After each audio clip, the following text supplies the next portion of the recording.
what is in there? I go, a bear. You shot that bear with that 22? And I'm like, no, it's a 30-06. And he was kind of limping. And I said, what'd you do, hurt yourself? And he goes, yeah, I sprung something. And I said, well, come with me. Because I knew he was going to walk all the way to the trailhead. And it was on the Northfield Lake Placid Trail. And the trailhead is actually the end of the Northfield Lake Placid Trail. And from that Moose Pond lean-to to that thing, I mean, you can look it up, but it's 6 or 8 miles.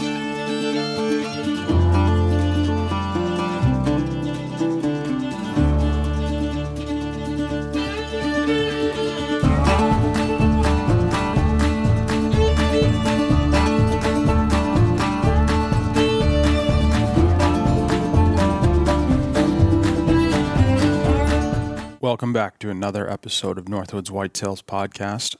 I'm your host, Joey Davis. I'm joined by co-host Brent Dragon, and today's guest is Mike Berry. Mike is a well-renowned auto racing driver through the state of Vermont. He is a backcountry fanatic. He takes backcountry camping to a next level. He's hunted all over New England. He primarily hunts the Adirondacks, and you'll hear his take on it, what he does, how he goes about doing things. It's a very insightful podcast. He gives a lot of tips to those that are interested in doing it. We're going to dive right into this thing, so here we go. I've been a Vermonter my whole life. I really enjoyed the outdoors. I, for whatever reason, I was never afraid of getting lost or anything like that. So we grew up in Colchester, but every weekend and every moment I had, I would find a way to get to my grandparents who lived in Belvedere. And at the time, Belvedere was like the mecca for forever wild. I mean, it was big mountains, it was big woods, big deer. So I spent and grew up there. Loved it, had no problem being alone. And like I said, wasn't afraid of the woods, wasn't afraid of getting lost. And that was before GPSs, cell phones. I mean, I don't even think for a long time I carried a map. I mean, I would leave in the dark as a kid and come out in a town, ask them where I was. They would point me to a payphone at that time. I'd call my grandmother. She'd go, where are you? And quite frankly, I'd hand the phone to wherever I was, whether it was a bar or a store or a gas station. They would tell her where I was. She'd swing up, pick me up, and home we would go. So that's kind of how I got started in hunting. And as years went by, it helped me hunting in the Adirondacks. Because back then, Belvedere, Eden, that area is a lot like the Adirondacks, but the Adirondacks would be on steroids. We're up there. If you went over a mountain down in the valley, you'd come to a town or a road. In the Adirondacks, that's just not the case. But it was very similar terrain-wise. And it was very similar with the way the deer and the bigger bucks lived. And during the day, they would be right on the tops of the mountains in those really thick areas. Which that's changed now because of the moose. But anyways, you could pretty much guarantee that if you were willing to put in the effort, get up, go in the dark, hike to the top of the mountain, you could almost guarantee you would be amongst some decent deer. At night, those deer would come down into the hardwoods, into the meadows, into whatever. There weren't many meadows, but the ones they were. And they'd make all kinds of tracks, and that's where most of the hunters stayed. They would stay down there. Either they really believed the deer were there or they just didn't want to put the effort forth into, climbing up the mountains. And then I started hunting the Adirondacks because that area was getting, I don't want to say over-hunted, but for my liking, it was over-hunted and I needed another challenge. So I started hunting in the Adirondacks. But the only difference there was you couldn't get up and hike in the morning and then hike out at night because you spent all your time hiking. So being somewhat lazy and at the point not really liking the early mornings, I said, why don't I just go back in here and stay? So that's what I did. I would grab a backpack, a sleeping bag, and my rifle, and I would leave the truck usually in the early afternoon, hiking in the dark because, like I said earlier, there's nothing else to do but hike. It's cooler and the hills aren't as intimidating in the dark.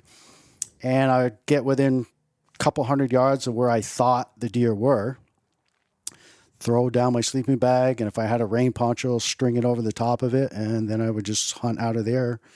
And again, the only problem with that is that's a 3 or 4 day venture. After that, you're physically and mentally spent. And you have to save a little in reserve because you have to get out of there.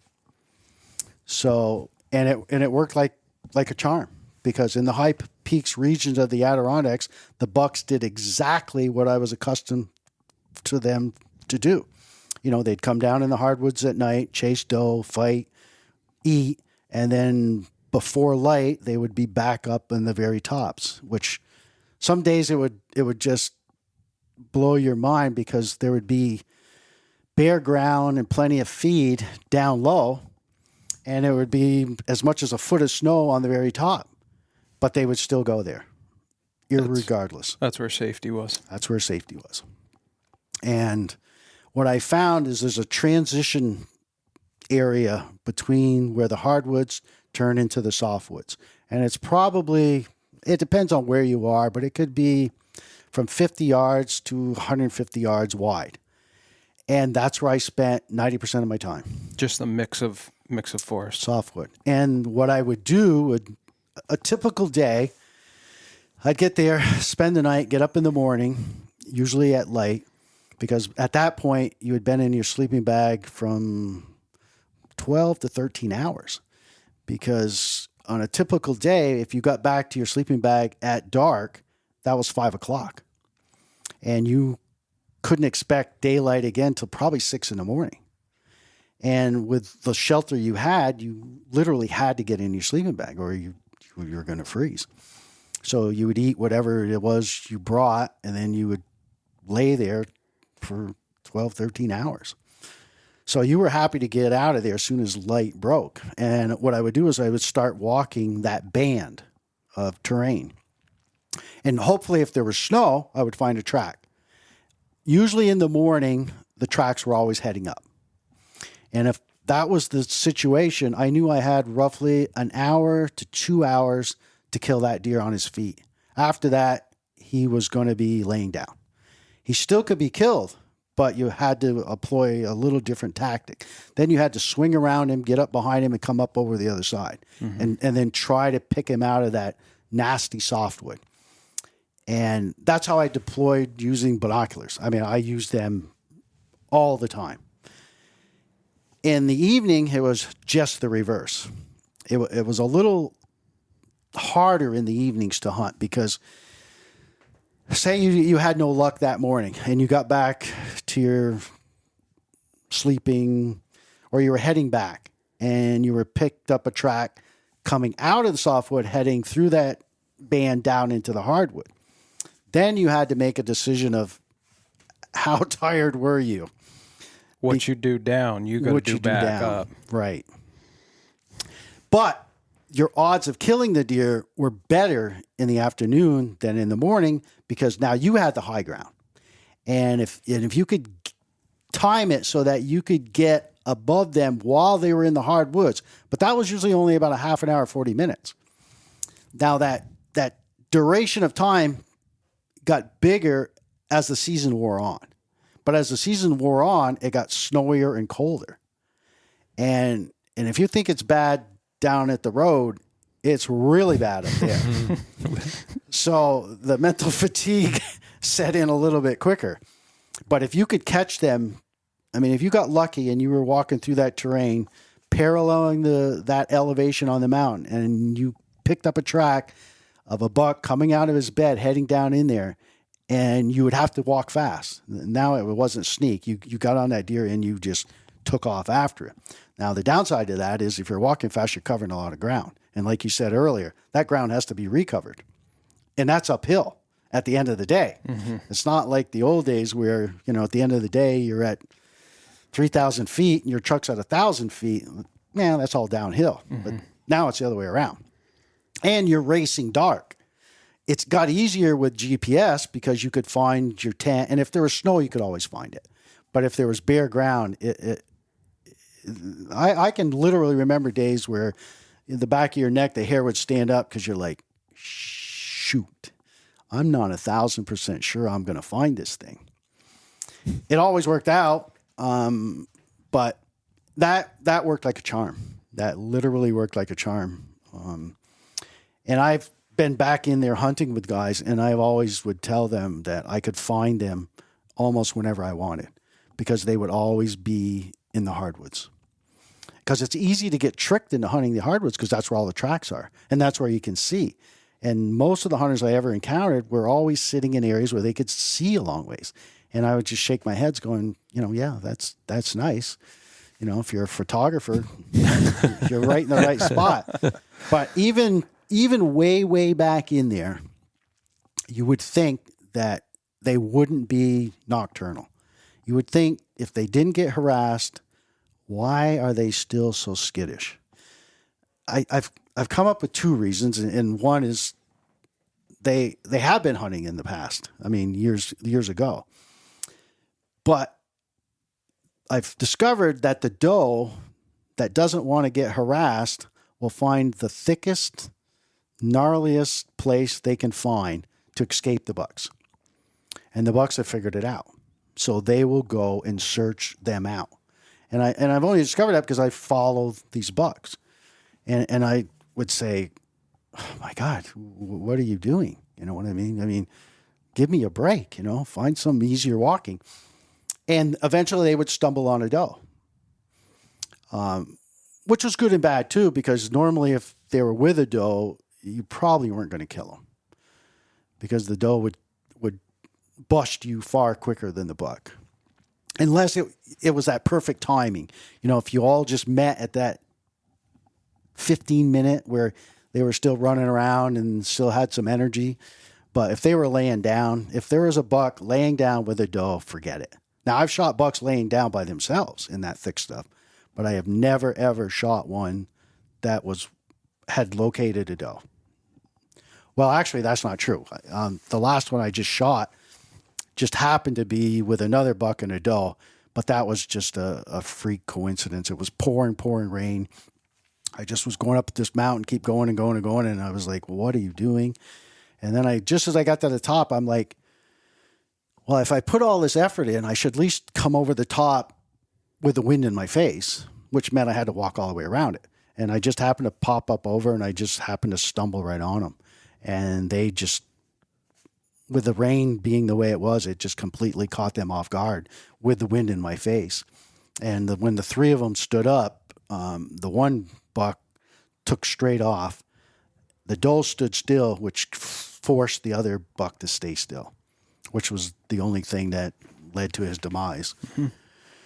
But that one was in the northern region where the tops of the mountains you can see better, but the high peaks regions just covered in spruce. Yeah, it's just a tanglement of dead wood. Yeah, and unfortunately, you have to be super, super careful because over there, if you bump one of those off the top and they go down the other side, you're never going to see them again. Mm-hmm. That's why you want to always come in and bump them back down in the valley you're in, because unlike Vermont, they have multiple valleys they can choose. That's why and I've tried it. One year I hiked in, Jennifer and I hiked in with a cart, and it took us 2 days, set up a nice tent with a little wood stove. It worked, but only for 1 year. After that, Really?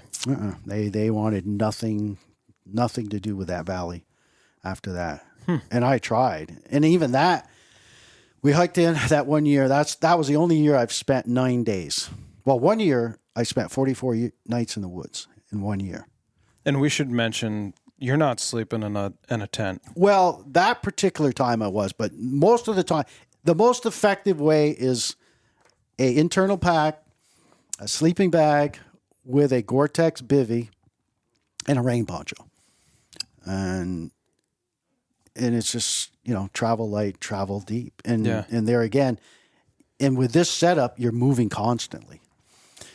with the one time I brought the tent in and tried to make it a little more comfortable, that was the year I hunted 9 days. And of those 9 days, 7 of them I never saw deer.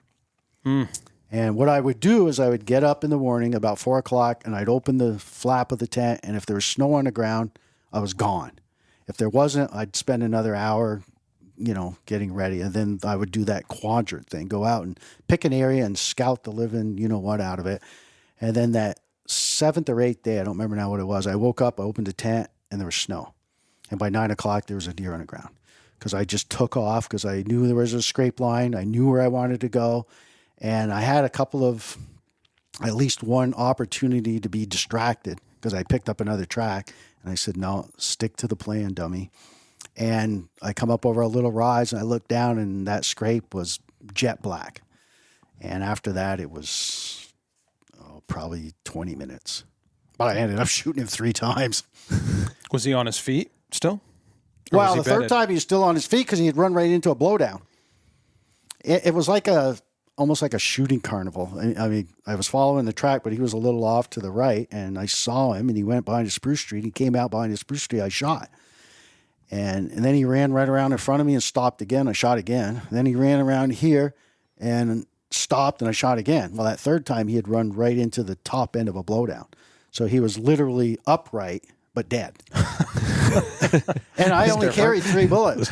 So at that point, I was like, what are you going to do? So stab him. As it turned out, he and it's actually that one right there, the kind of the little white, that one right there. Yeah. You got long beams on him. Yeah. He's a good buck. So then that's when the work starts. So you start skinning. You'd pack them all out? Not all of them. You take everything's deboned. I never took any of the front shoulders because with any luck, there was a hole in it. Same with the ribs and all that. They were pretty much shot up because I can't see blood. So even though I use a pump and I only carry 3 bullets, if I see them and they're still moving, I have to shoot because on bare ground, I can't track them. Mm-hmm. So I have to get them on the ground as fast as I can. So 3 bullets. Right. Why only 3? Because you can load and reload faster with only 3. I found that those last 2 bullets in the clip on those pumps are under more pressure and they come out of the clips harder. So I like only the last 2 because the pressure of the spring in the clip doesn't pinch them against the bottom of the clip as hard. Number 4 is Hale, and number 5 is Mary, usually. Well, yeah, and after 3, quite frankly, you're lucky to get 3. Yeah. So and if I'm usually shooting more than 3, it's because it's an animal that's thrashing, and I can't afford to let him get back up. So they usually get somewhat perforated at that point. Mm-hmm. And then, a lot of times, of course, you got the cape, but I use the cape as a container for the meat. And I take it up as high as I could on the head, and I use the cape, and then I put the meat in it, and then I wrap it up, any excess meat, and then the rest goes, in the pack, and you tear it out. I leave probably more behind than most for 2 reasons. One, I'm probably at my physical limits, and 2, I have this, I don't want to call it a ritual, and I'm certainly no goody two-shoes, but I'd like to leave something behind. These deer back in there are usually dying of old age. And if you've ever killed a deer back in there and gone back to the site a week later, you can't even tell there's anything there. The hairs are consumed by the birds, the mice, the animal. I shot a deer once. It wasn't too far from my backpack. I was going to be cute. I gutted it out. I bent a couple-inch sapling over and tied it, and I was going to let the spring of the sapling lift it up. Yeah, right. It lifts their head and maybe a quarter of their front shoulders, but you're not physically strong enough to bend a tree over that'll actually propel a deer off the ground. Maybe somebody can, but I can't. Well, I left it, and I came back the next morning, and the snow around this thing was so packed down and it was in a little sheltered sprucey area. And when I walked in there, I felt like I was like everybody. There was eyeballs everywhere just staring at, because pieces were scattered, and I mean, nothing goes to waste. Everything's recycled. Everything gets used. And I get a kick out of some people that are, well, you're wasting a deer. I'm like, dude, the only waste is right here. Mm-hmm. This is waste. These heads right here, I mean, those antlers, if that deer had died on his naturally in the woods, those antlers wouldn't be with us today. Mm-hmm. Rodents would have, well, you can see some of them I found, they're all chewed up. So this is the only waste. So, and most Adirondack high peaks bucks aren't that big. I mean, if I've shot 200 pounders in Vermont, a couple of them in Ontario, probably more in Ontario. And I can honestly say if I had one that went over 200, it would have been that one right there. And I wouldn't bet my life on it. You think most of them, I mean, in your opinion, what do most of them weigh over there? Like the 170? Yeah, I don't know. I mean, a really good one like those two, yeah. Those are probably $180. I've seen some 140s and 60s with big racks that have been shot over there. And you can tell an Adirondack buck because it'll have really narrow hips in the rear, because of the terrain, the feed, the rocks. No, there are not many. What are a lot of those deer feeding on over there? Less and less every year. Yeah, there's hardly any logging, right? Right. And that was another reason I was migrating toward the northern section, because there's overlogging in some areas there. They just, they clear cut it basically. But no, the Adirondack buck they travel a long ways. Yeah, and that's a combination of two reasons, wintering areas. But that northern region, I can't even imagine how many tons of feed that those deer get every year. You go over by, well, just south of St. Regis, the Deer Valley restaurant, and just what they feed them. And that's the tip of the iceberg. Those hunting camps and clubs through there, I mean, they have silos where they back under and dump into their ATVs and take out and dump in the ground. So, and those deer all migrate right there. Yeah. There's another guy that does a lot of good high peak, and that's Kenny Petrie. And we've been comparing photos from cameras. And there was one particular buck that got killed, not by me, was just a giant 8-pointer. I had him 2 years on camera, way back in, and then he just disappeared. I ended up seeing him last year on a photo that a guy shot him. And I know where the guy shot him. I know where Kenny Petrie was getting him on his camera, and I know where I was getting him on my camera. And I'm telling you, it was a long ways apart. And the only reason you could tell, he had a little sticker on his G2. So he was easily identifiable. And he got shot not that far from the road, unfortunately. No kidding. No, right? There's a pond called, and it kind of makes a little turn down in there, and the guy was going down in there. And I think I probably, unfortunately, contributed to his demise, because where I was, I think I got him stirred up and moved him out. I don't think I so much moved him as I moved the doe. Mm-hmm. And I'm afraid that probably didn't help. Put him where he shouldn't have been. Yeah. Yeah. But no, that's why people, you got to be careful when they say they're hunting in the Adirondacks, because like I said, there are 4 different regions.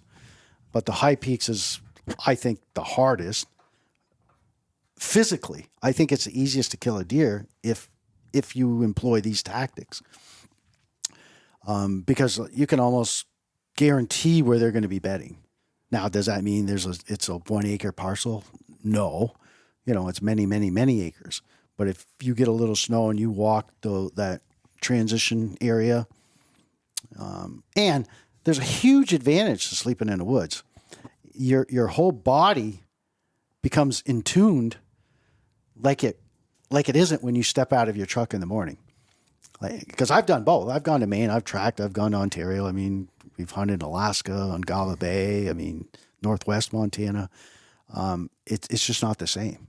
You're after about the third day, you'll even start to notice it. The things you hear, smell, and you see is different than it would be if you just jumped out of your truck and took off after a deer. You really, it sounds corny, but you kind of get in tune with what's around you. You know, if you're in there that many, and there again, it's like a lottery. I mean, if you're in there that many hours, even if you're incompetent, you're going to stumble onto something. You know, even if your gun goes off, you're going to kill something after, 24 hours in the woods.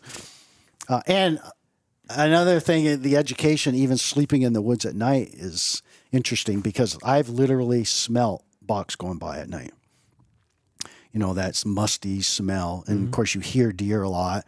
I mean, most of the time they're deer. There may be an occasional, raccoon or, well, there are probably not many raccoons back there, but.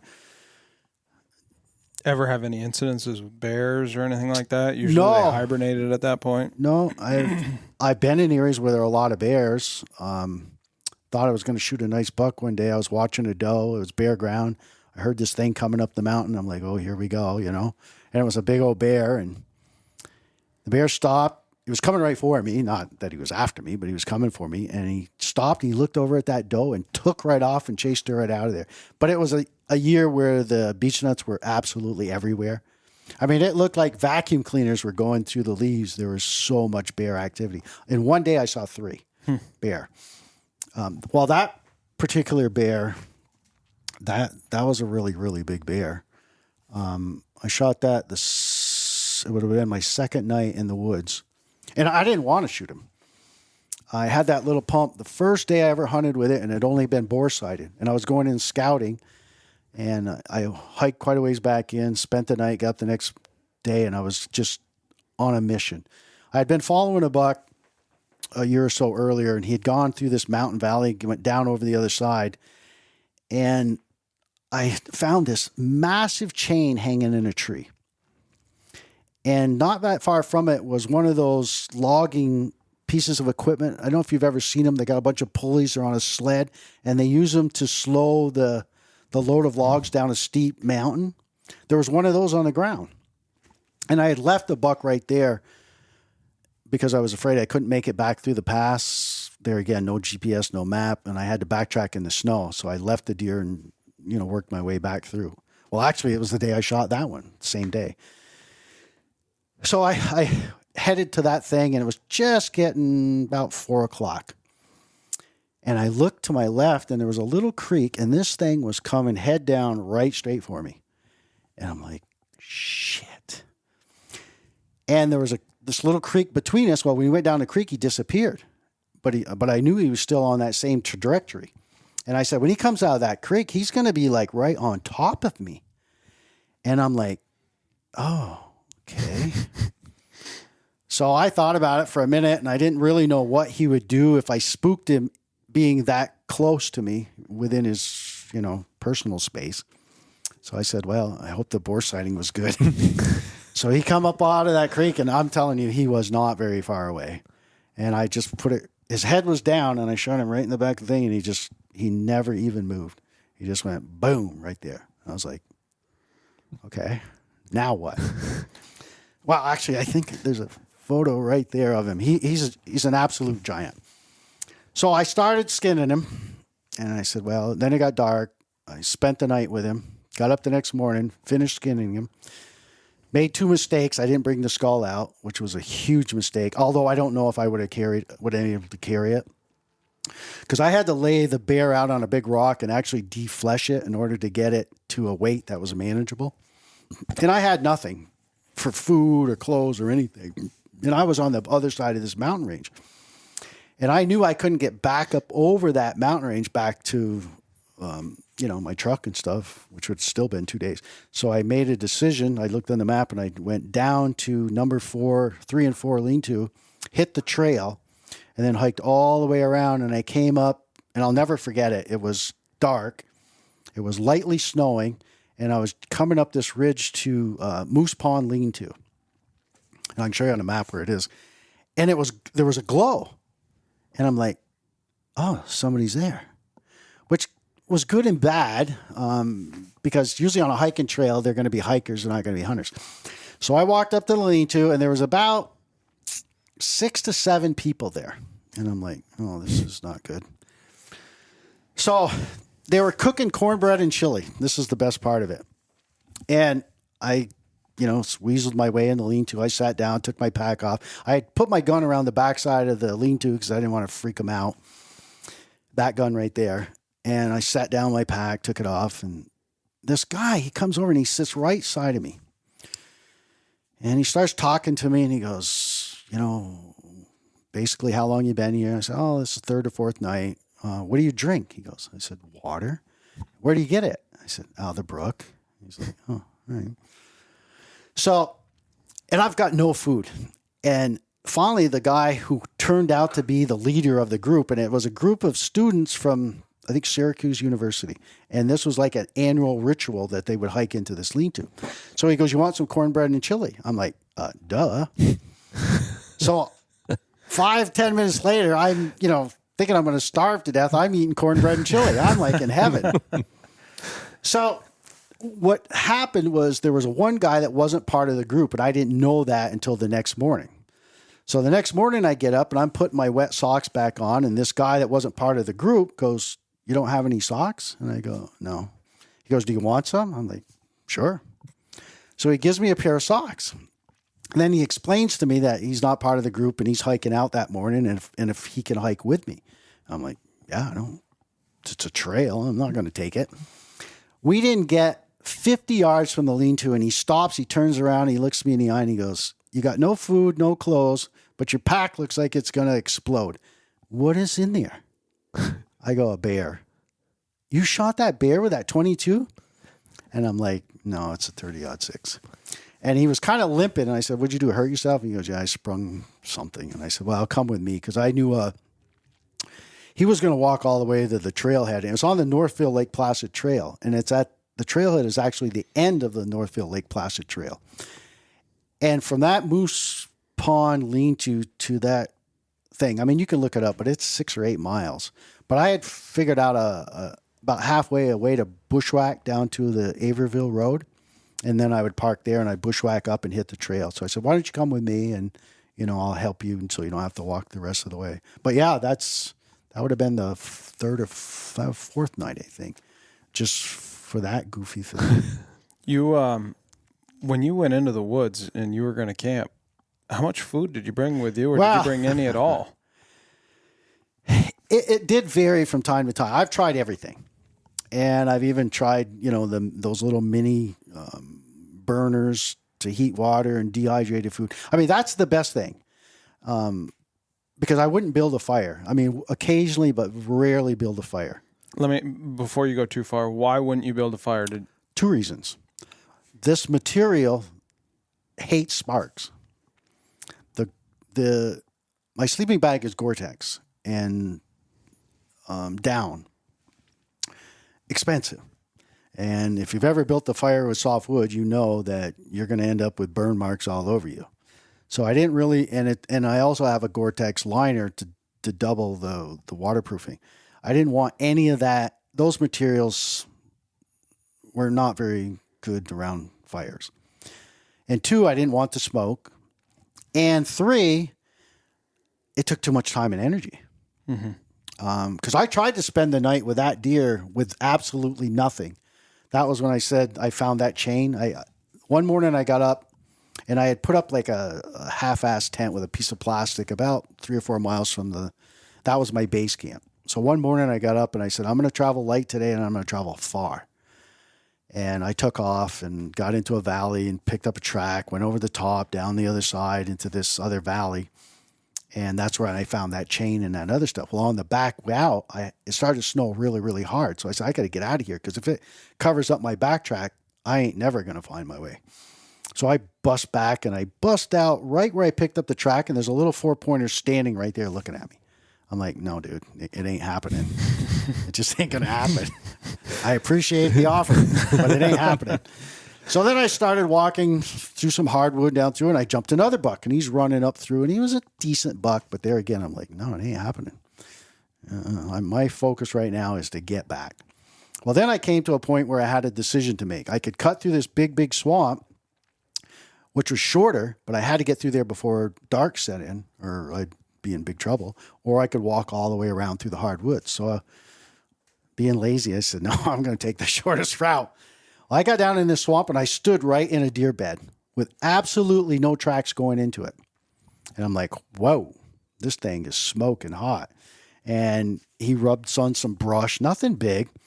I said, well, he's kind of going my way, but it wouldn't have mattered. I'm going to follow him anyways. And within 15 minutes, I walk up on this guy. He runs away, turns, and makes the fatal decision to stop. And so I leveled him. And I walk over to him. I'm like, well, normally I'd be kind of happy. But right now I'm not too thrilled. So now darkness is setting in fast. And I'm like, uh-oh. Well, if you've ever been in that situation and you think you're going to build a fire and spend the night, I can tell you this area was covered up with firewood when it was light out. When it got dark, I couldn't find a piece to burn to save my life. And that softwood burns fast out in the open. So I'd been there about an hour realizing that I had nothing. I mean, I had lightweight boots, no coat. No, I mean, I was in trouble. I could have left the deer, but who knows what it would have been when I got back. So I had this little tiny flashlight. So I said, well, I'm going to walk down to Moose Pond because when it's dark out, I'm sure you've been in the woods when it's dark. You can't see nothing. I said, if I get down to the pond and walk the edge of the pond, because there's no trees, there'll be a little light and I can navigate. And I know the pond well enough to know that there's a brook coming in, into it. And if I reach my hand in and tell which way the water's flowing, I'll know it's that brook. And then I can turn left and come up to the lean-to.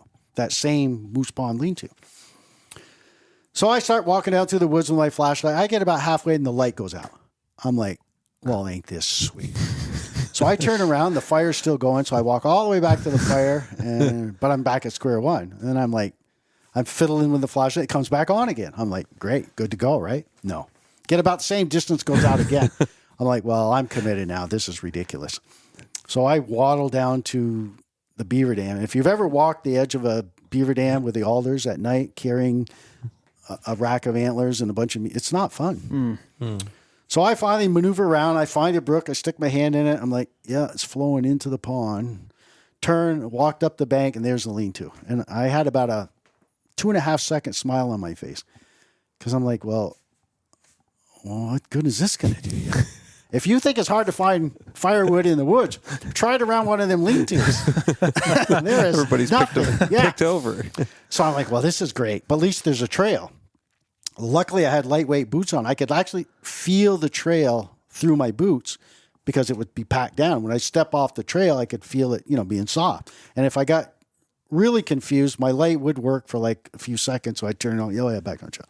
When I finally got back to this makeshift tent, I was sick as a dog. Just sick.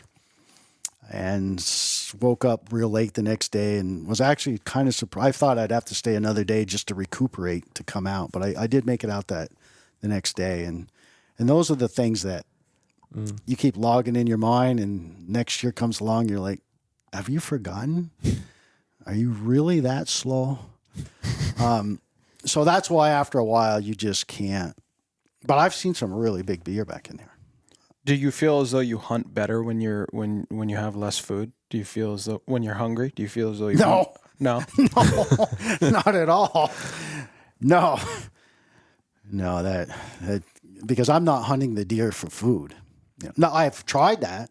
Don't get me wrong. I tried that once, and I can tell you when you're that tired, and you try cooking venison and then eating it, it doesn't taste anywhere near as good when Grandma makes it. I'm telling you, it will turn your stomach. You know what I mean?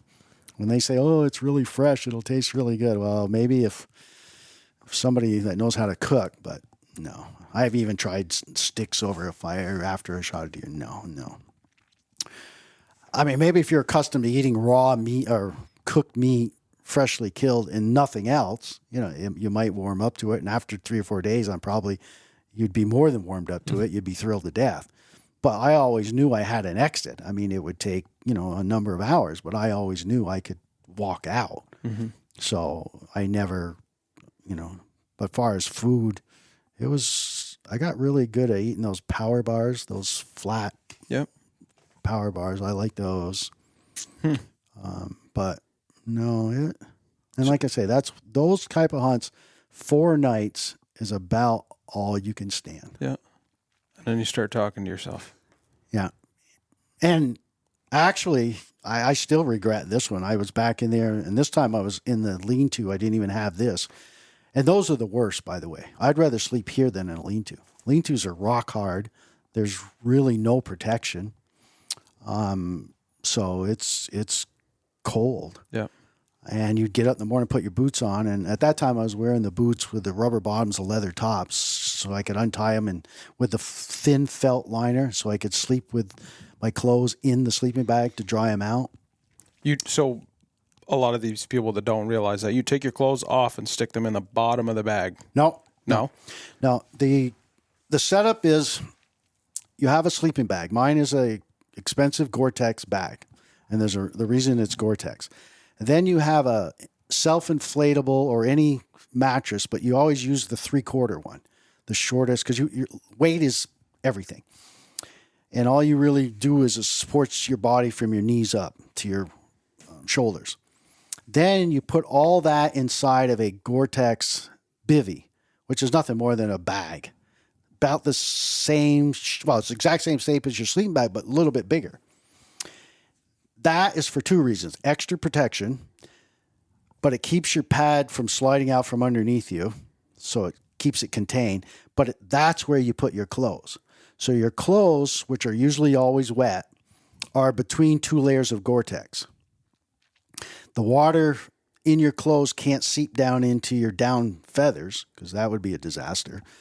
And hopefully you're radiating enough heat for the water to vaporize and be pushed up through that top layer of Gore-Tex. Does it happen like that all the time? No. Normally what happens is your clothes, and there'll be a line of frost on the bottom of that outer bivy bag. But at least they're warm. But yeah, you'd have to walk probably 100 yards for your boots to soften up enough so that you could tie the laces. And I did that one year and got down in this, just what you dream for as a hunter. There were deer tracks everywhere. And I'm on my hands and knees. It's real deep, powdery snow. I mean, it's everything's perfect. But it was like the 2nd or 3rd night I've been doing it. And I popped up in a beaver dam that had been drained. And this deer is walking right through the beaver dam. And I remember standing there going, my God, it's a mule deer. Because we were also hunting in Montana during that time. I'm like, well, no, idiot. You're in New York.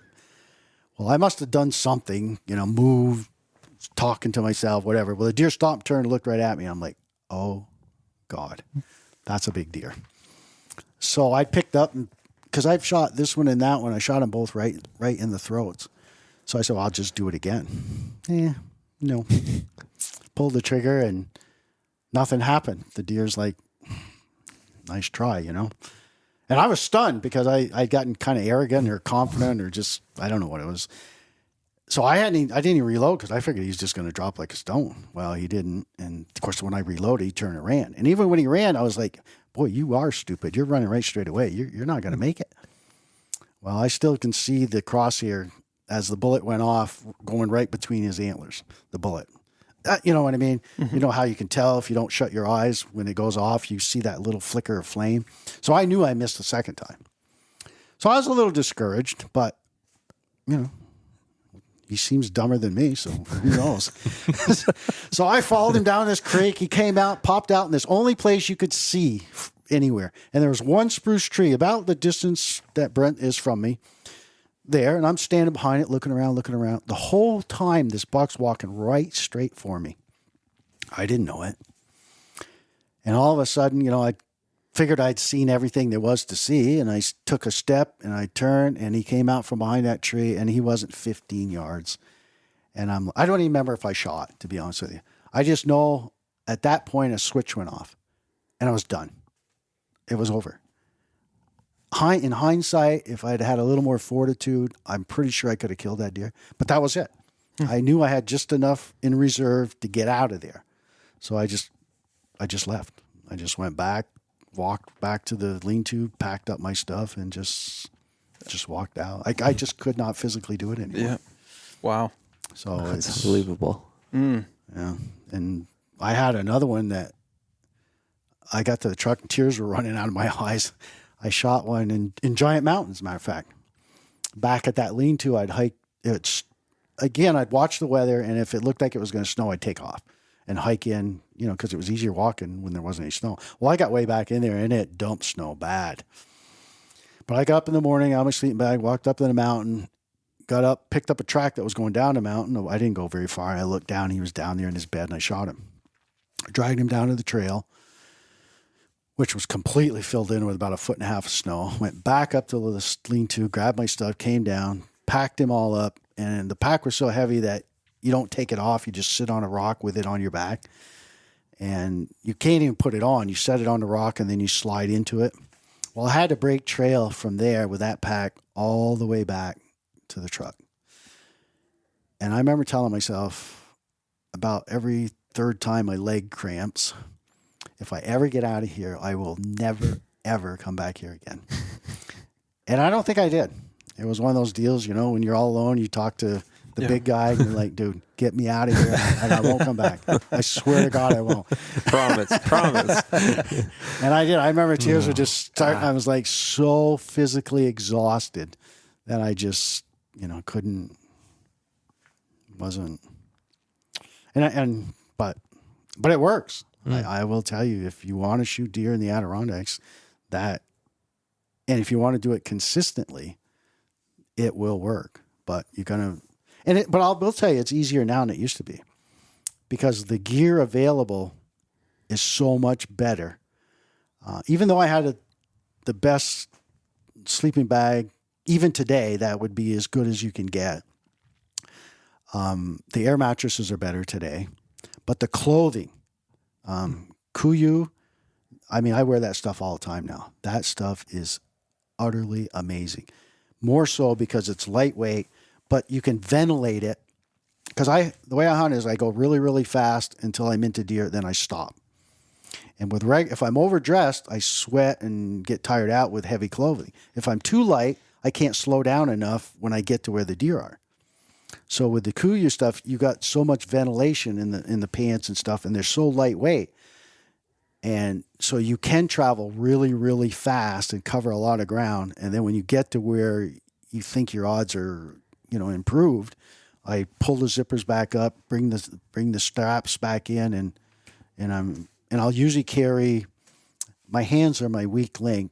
Sometimes I carry the down mittens, usually just on one hand, and then it allows me to go from 100 down to 2 miles an hour, and then that's where the binoculars come in, and the safari sling. Why guys aren't doing the binoculars and the safari slings, I don't even know why. Especially tracking. Everybody's, oh no, not for no bullshit. Unless you have a death wish and you just want to keep jumping them and you want to keep throwing lead, if that's what you're into, then knock yourself out. But if you want to track a deer and you want to kill it with the least amount of effort, you're fooling yourself if you're not using binoculars and the safari sling. Because if they're not readily available and you can use them anytime you want with little or no effort, you won't use them. I see guys with them in their pocket. I can tell you right now, if I did that, I would never, ever use them. Mine are right here. I have 2 different setups, and I spent a lot of money on binoculars, and they're right here. And I can pick them up. And with the safari sling, all I have to do is drop, and I'm up. Yep. And are you shooting a scope gun or? Yeah. Yep. Mm-hmm. Yep. More so to pick a hole through and that's where the binoculars come in. I would much rather shoot them standing still or in their beds. The absolute perfect hunt from the road was in the Corey's Road. Of course, there again, you still have to follow the deer for the knowledge and the wisdom. where they go, how they go, where they sleep, what they eat, all that stuff. And Benoit's books are great, by the way. They are absolutely phenomenal. Everything in those books is absolutely correct. And what I would do is I'd go into these areas and I would slab these mountains halfway up, looking for a track. Once I took a track, I would turn and then follow it. And because I knew the Adirondacks, because I knew the deer, at that point, every 20, 50, whatever, depending on the terrain, I was constantly searching. And I shot another buck in a blowdown, following him, caught up to him. If it hadn't been for the binoculars, absolutely. Because I knew the buck was there with the binoculars. I'd put the binoculars down. I could not see that buck. And I knew he was there because he was in a blowdown. And I'd pick it up. I know he's there. Even with my scope, I couldn't find him. But after a while, with the binoculars, especially, and they have to be good. If they're not good, don't waste your money. If they have to be really, really good binoculars. What power do you like? 8. Well, they're right there. They're the Jaworski 8 to 40, 42s or whatever. Yep. And I have Zeiss too, which are good, but the Jaworskis are a lot better. Yeah. Yeah. And I've shot deer in their beds, same way. When you get to an area where they think there's deer, because I got sick of jumping them. You know, in the Adirondacks, you have to walk enough. You want to get them on the first time. You don't want to have to jump them. And like I said, over there, they can go from mountain range to mountain range. And one mountain's bad enough. 2 is insanity. Wear you out quick. Yeah, wear you out quick. Because once they're on the ground, you got to get back. Mm-hmm. Yep. So the binoculars are, and there again, once you start working with them, you look at that area, that 20, 30 feet that you can't see. You know what I mean? You don't look where you can see, and you look where you can't see. And then when you focus them in, it literally is. I mean, I read it in magazines when I was younger, and I was like, that's so stupid. I mean, that's great out west, but I don't need that. I'm shooting my deer at 30, 40, 50, 60 yards, 100 yards. Why do I need those things? Well, it's still relevant because that's as far as you can see. And if your vision is obstructed by distance or trees, it's still obstructed. Yeah. So, and I'm telling you, I've shot another buck right in his bed, came to an area, was all tracked up, had scrapes. I knew he was right there somewhere. It was on the top. That's where they like. So I just stood there and I just kept looking and looking and looking and looking. Finally, I caught something that didn't look right. I kept looking at it and looking at it and looking at it. Finally, it moved. I'm like, oh, shit, it's a deer. And then you're laser focused on it. And then you slowly start picking out stuff. You're like, oh, there's an ear, there's an eye. Oh, that's an antler, right where it's supposed to be. But if you look at them long enough, they will move. And as they move, of course, your picture changes. And then you can start picking out the antlers.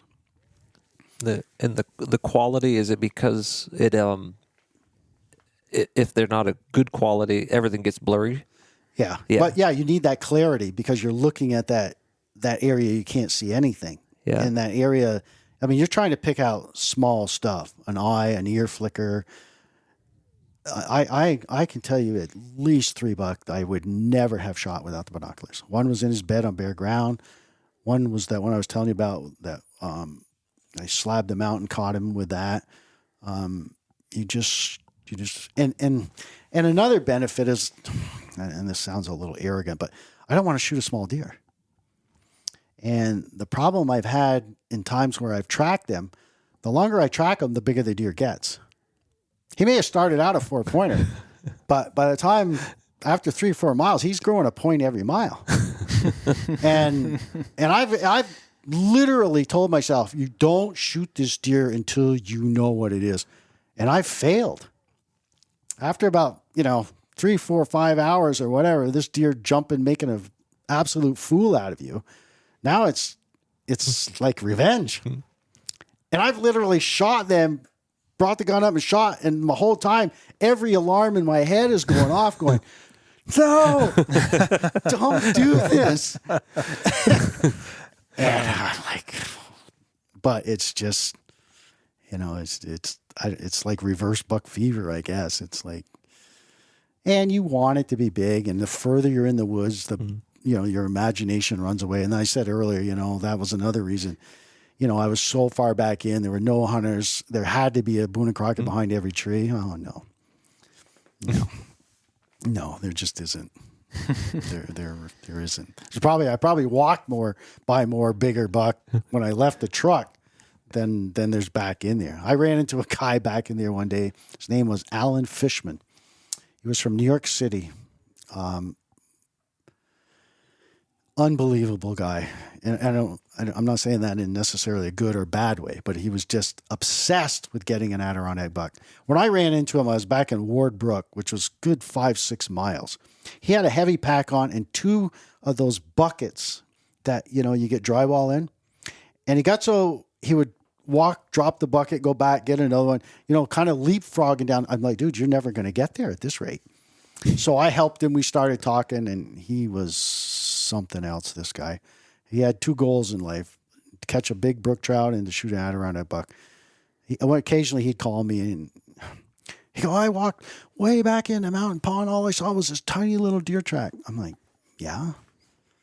Just because you're back in there doesn't mean they're big deer. You still got to go up into the stuff. Because he tried hunting out of a tree stand back in there, and I'm like, be waiting a long time. yeah, like eternity. Eternity. No, it's that Vermont buck in the corner there. Mm-hmm. That's a pretty good buck. Yeah, it was 204. Oh, actually, that was a decent tracking story. It involves my brother-in-law, Randy Farrell. We had gone to Alaska that year hunting, and we came back, and he wanted to go deer hunting in Vermont. So I said, all right, meet me. And the first day there was snow, and this was up in Newton Valley, and I picked up a decent track, and I followed, and I know that area really, really well. So I followed him. I knew where he was going. I made a big loop all the way around him, and I came back and never caught his track again. So I knew he was in that circle. But by the time I got back to the track, it was too late, and I didn't really want to go up in there the first day, and because I knew he'd end up getting shot, and that's why I kind of gave up on Vermont. So the next day, we went up in from another direction and went up over the top down the other side. Well, we picked up 4 or 5 tracks, and we're following. We're down over the mountain on the other side, and he was with me. And I said, what are we doing following these deer? They're dull doe. This is insane. I said, and we're not that far from where I left that buck yesterday. I mean, I'm probably not going to be there, but let's, better than nothing. We had no more said that and turned that way and started walking, and he was coming right out of where I left him and heading right straight for me. I shot him the first time, and I thought I missed, and the next time I shot him here to the buffalo head. He was dead that time. But, yeah, that was kind of a tracking, but, if you're tracking in an area where there's a lot of hunters, you might be a little careful, because I've done Vermont a lot of times where somebody else would shoot them.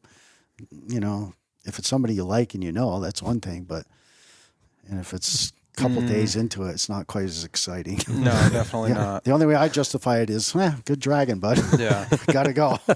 Go. I know a guy that was hunting that area last year, opening weekend, and he said that there was 14 trucks down at the bottom of the road. It's gotten insane, that area. Pretty crazy. All of Vermont's like that. Yeah. And Vermont's gotten really, really bad, as far as I'm concerned, because of the moose. When I was younger, the tops of the mountains were the sanctuaries for bucks, and especially the bigger bucks. And because, like I say, the whole doe thing. And then the moose came in, and I went back to areas that I'd hunted as a younger person, and it's like a park. I mean, the browse from ground to 4 feet is gone. I mean, you can look, you could get longer shots up there than you could get in a meadow in some places. Mm-hmm. So that forced a lot of the deer down. And then as more people moved in, they improved their land by clearing apple trees, by mowing. And then on top of that, there's a lot of feeding going on, either direct or indirect. Food plots are just literally, and I'm guilty of it too. I mean, I fed the deer not to shoot them, but, they're fun to watch. Mm-hmm. And it got so bad, we were buying those freaking monster soybean bales, and your mind's telling you really shouldn't do this, you really shouldn't do this, and you really shouldn't, because you're really making matters worse, because they're going to be dependent on you forever, and when you stop being dependent, it's going to create a disaster. So I kind of weaned off from that. But any decent buck we used to get in Vermont would end up dead usually first or second day. Yeah. You got another one in here somewhere that's Vermont too, right? Yeah, that one's 232. Yeah. Really? Yeah. Same area? Yep. And actually that was, I left work. I was heading up to the top of Newton Valley. I was going to throw up a tree stand because I'd been in on the other side sleeping in the woods, and I'd caught a glimpse of him up on this side mountain. I said, well, I'll sneak around the back, get up on top. I'll throw up a tree stand, which I do it all the time, and I never sit in them. And as I got up there, the snow started coming from Montgomery, and it was picking me in the face, and it was bare ground. And I said, well, that's good, And I said, I'm sure he's probably still on this side. So I popped down over, and I didn't have binoculars. All I had my scope. I leaned up against a tree, and I'd take my scope, and I'd just keep making bigger circles. And I spotted a doe. And I'm like, oh, okay. Well, that's probably that same doe he's been hanging around with. So I kept doing the circle, repeat, doing it again. And finally I caught movement of he was chewing his cud. And and so I said, oh, okay. So there again, I just kept focusing on it. And I finally picked out his body, and I just shot, and he never even got up. He's over there and just flattened him right there. And I left him because I was on the other side. So I came over the other side, got a bunch of buddies, and we went up around the other side and pulled him out. But yeah, I think we won 3 buck pools with him. We won the one in Underhill, Heinsberg, and there was another one. It just so happened one of my employees that year was like, oh, give me money. I'll sign you up for the buck pools down around Starksboro area, because that's how I was in there's a big one down there somewhere at one of the grocery stores. I don't know. I should have won both guns. They had a gun for the heaviest deer and most points. But they decided that one was enough. Right for You couldn't have both. We're going to have both. There's been a lot of local buck pools, one with bucks from Eden, Belvedere. Yeah. Back in the day. Mm-hmm. Yeah, there was some big deer up there years gone by. They don't shoot them really anymore. No, because they're not there. Yeah. No, they can't. That sanctuary's gone. There used to be a family from that Belvedere area that would win the local buck pool pretty much every year. Oh, really? Yeah. They shot some nice ones. Yeah, it was they either came out of there or the Northeast Kingdom. There was a family that had some access up around the border. I know your father knows them. I can't remember the Tallmans. Yeah. Yeah, they used to supposedly, and there again, this is hearsay and I have no proof, but they had access, I guess, back into some areas that most people didn't, or if they did, they had to walk. That's what I was told. When it comes to deer hunts like fishing, you got to believe half of what you hear. Mm-hmm. Yep, that's for sure. So nope, that family has definitely killed some big ones. Mm-hmm. Yep, the old one. Because I'm pretty sure their deer that year was pretty close to this one, if I remember right. And actually, my father won a buck pool with one that was 2-something in Underhill. Yep. Shot that in the pouring rain down on the lower side of the road. And that's when he got in 1955, not too far. That's a Belvedere buck, too. Yeah. Huh. But no, it's sucks to get old. You're in good shape. Yeah. I'm telling you. Yeah, you sure are. You've done well. You killed some nice deer. So why the draw to the Adirondacks? Just because it's bigger ground, less people? The simple belief that if there were no hunters and it was big woods, there had to be big deer. That simple. Yep. And for me, just like there's different regions of the Adirondacks, there's different reasons for hunting. For me, hunting has to be an adventure. I can afford to hunt anywhere I want to go. And if all I was after was big racks, would I be in the Adirondacks? Not hardly. I wouldn't even drive over there if I was after big deer. I'd be on a plane or, somewhere there. But I just can't bring myself, even if it was free, even if they were paying me, I couldn't fly to a Saskatchewan and, get carted out and thrown in a blind and said, to me, now everybody's entitled to their own opinions. That's not the hunting I want to do. It has to involved some sort of an adventure, almost like a thrill-seeking type thing. Whether it was navigating the Lake of the Woods in the pitch dark, around the islands and the rocks, and occasionally running ashore. That was part of it. Even the drive out was part of it. As silly as it's saying, you're stuck in a truck with 2 or 3 other people of the same intelligence of you, and that's a low bar, by the way. And so your conversations are as primitive as they get, and that's what you like. Now 26 might be a little too long, and there again, getting up every morning, jumping in the boat, navigating out there. I can remember one year we successfully navigated out to this bay, and it's still dark. We jump off onto shore, the 2 or 3 of us, and the sun comes up. And you're looking over, watching the sun come up over the Lake of the Woods, that blue water, the islands. And I remember saying to those guys, this is what it's about, because I can honestly tell you those are pretty much all recent deer down there. And I bet you every one of them, when I walked to them, the words that were uttered were, "What in F have you done?" Because it was like, 1, it's over. 2, you're faced with this task that, like Murphy's Law, always comes when you least want it. You're either dead tired, soaking wet, or in the worst hellhole you've ever been in. And then reality strikes, because you know how far the boat is. You know how far the truck is, or the trail. And you're like, damn. Like that one down near the wider one that I shot a couple of years ago. I mean, it's literally pouring rain. And I'm wearing that poncho. So I tried to string it up to give me shelter to try to, skin this thing out. And if you think you can't keep dry walking through the woods, try keeping dry bending over, skinning a deer out. It ain't going to happen. So now you've got this excess weight, and you've got to get to the boat. And then you've got to hope when you get to the boat that it starts. You can find it. The wind on the lake isn't producing, 3 or 4 foot waves, because all these things have happened.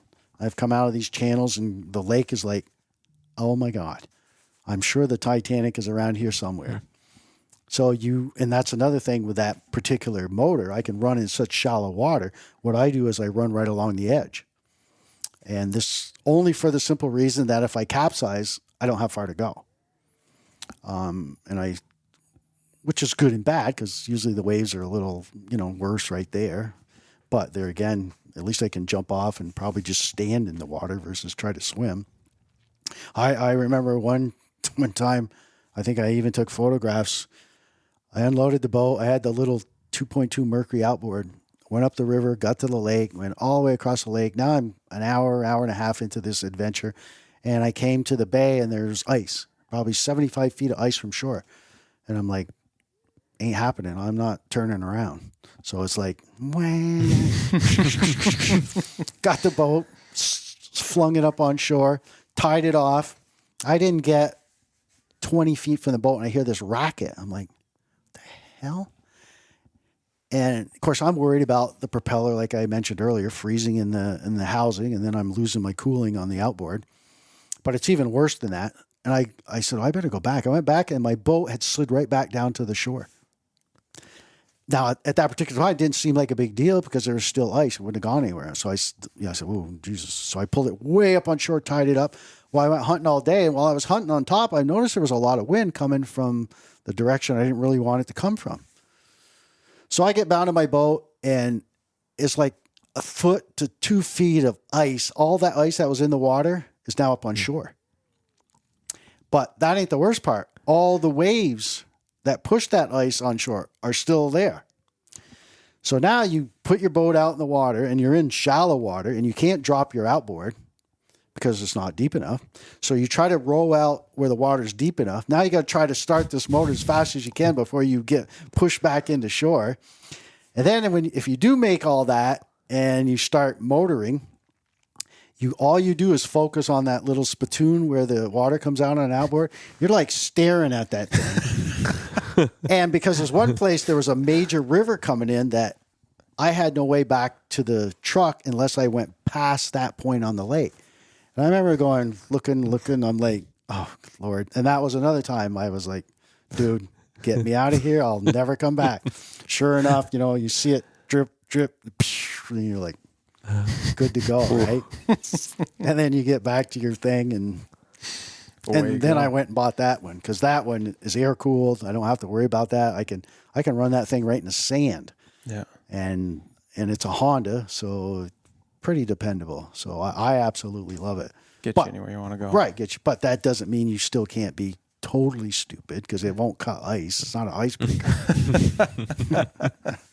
Yeah, because my brother-in-law and I were out in Ontario. The last year we went out there, we went out and got out of the boat and probably shouldn't have.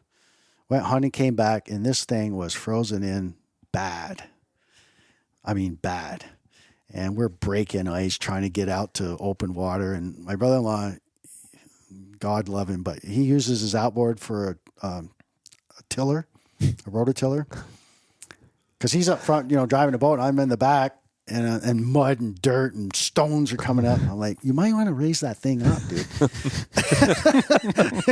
I'm thinking, it's your boat, your motor, or not, but I'd like that propeller still to spin for another couple hundred miles. Shears the pin. Yeah, shears the pin, or worse yet, plugs and that's how you plug the thing up because it sucks dirt up in there. But, luckily but that area's gone down the tubes too. The hunters, the wolves, especially the wolves, but yeah. Well, so I don't know. Where's everybody hunting now? Any ideas? Look, last year was a disaster. So many guys were hunting all these areas in the Adirondacks. It's truly, and even in that northern region by Paul Smith, the amount of trail cameras in the woods now is off the charts. It's literally off the charts. Wow. Trail cameras. Well, are they cell cams or are they some are, some aren't. Yeah. Yeah. They don't use as many because there's not that good of a cell signal. But see, the other problem is Paul Smith's College.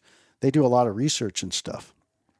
And I ran into a guy, I think it was the grouse guy, and he said how many cameras they have because they would find like a carcass and they would throw cameras up on it because he's got a couple pictures. And one of the things he goes, look at this picture. He goes, what's that? I said, well, it's a coyote on a dead deer. He says, what's this one? Ooh. I said, it looks like a wolf on a dead deer. He goes, yeah, that's what I say too. But Fish and Game says it's coyote. But I wish you could see this picture because I've seen, being in Ontario and Saskatchewan, I've seen wolves right up close. And I agreed with him. If it was a coyote, it was the biggest, oddest color coyote on the planet. But see, Paul Smith does a lot of research. So they're doing a lot of moose research over there right now because they're scared to death the moose are going to come in there. I'm baffled why they don't, because that is prime moose country, especially the way they log it. They go in a clear cut, and then about 2 years later, there is more moose browse than you could shake a stick at. Now, there are definitely more moose over there than there used to be, but they are really, really nervous that. What do you mean? They're just nervous that the population is going to explode? Mm-hmm. I mean, I think it's gonna if they don't have a season on them, and if they're cutting. Yeah, I know the locals over everybody there. is stunned that it hasn't happened already. Of course, Lake Champlain and the St. Lawrence are pretty good boundaries for fencing. Yeah, and that's the only thing that's keeping them at bay. And there are moose there now. I've seen them more than I ever had, especially the sign. But I don't know how well they'll populate the area. But the only thing that's missing in that northern region is they don't have, like Vermont and the high peaks have, or that softwood on the top, because that's where they winter, up on the tops. So I don't know if that's holding them back, but I don't think so. They lose that softwood up top, you'll see that population decline big time. If they don't have cutting anywhere else. Yeah. They'll the same thing that happened in the greens. They'll just eat themselves out of habitat. And it'll forever be a field on top, just like what you were describing where you used to find those bucks. Yeah, not anymore. Yep. Well, this has been a very good podcast. We really has. We greatly appreciate you getting on. It. Yeah. I always like deer hunting. I wish I didn't have so many true stories because then I could lie more. Because my imagination is better than reality, just so you know. All right, we're going to end this until the next time. Thanks, guys.